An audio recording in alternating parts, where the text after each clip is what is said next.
rise from the wreckage. Dirt in my hands, steady my feet, send out the message. It's not the fight that makes you bleed. Old scars turn dark. I'm ready, so clear, no fear. I'm ready. So I climb.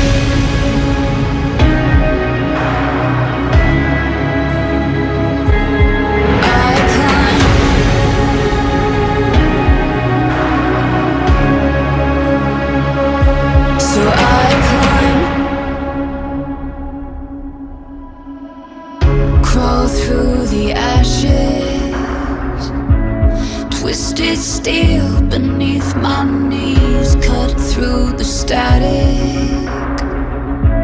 The battle cry is calling, thick haze, quick fade. I'm ready, this flame won't wait. I'm ready. So I climb.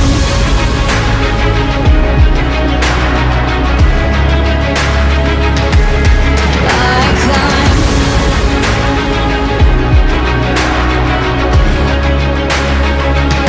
So I climb. Take it further, higher.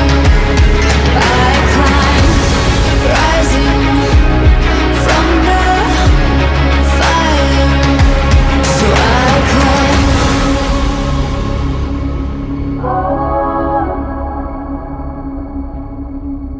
And your bill is now under Article 34. Ang Article 34 ang ginawang batas ng ating government.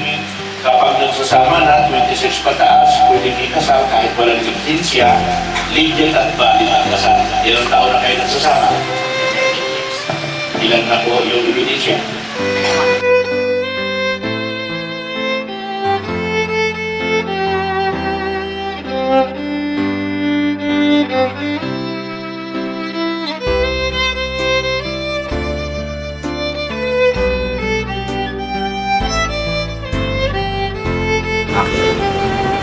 Nagkita kami niya ni, first meet namin ni Errol.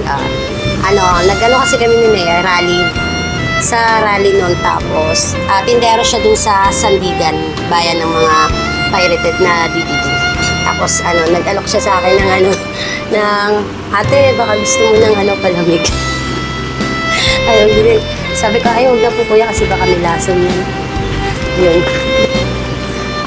Wala, parang hindi ko naman siya ako gusto eh.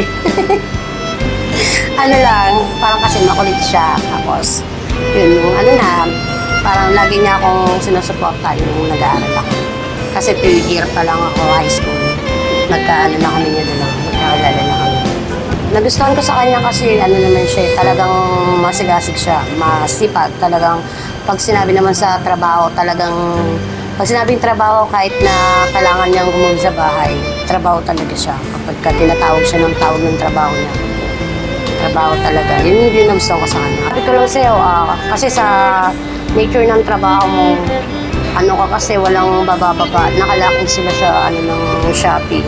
Bibihira silang makabawa sa truck nila. Minsan lang makabiyo.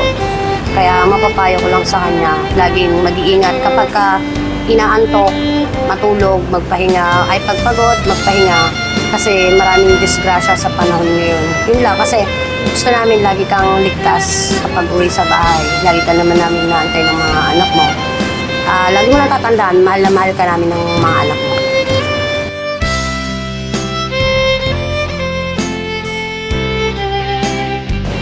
Yung unang tingin ko sa kanya, maganda. Kaya naalok ko siya ng palamig. Tapos yun nagka-text. Kinuha ko yung number niya. Tapos yun, nagkita na. Pagkatapos kita, live-in na. Yan na yun, sir, nangyari. Ang nagustuhan ko po sa kanya ay mabait, masipag, mapagmahal, pati na sa mga anak namin. Hindi nagpapabaya po sa amin. Salamat po. Sasabi ko lang sa'yo, mahal na mahal kita, pati yung sa mga bata. Lagi po mag-iingat sa anumang kung saan pupunta. I love you.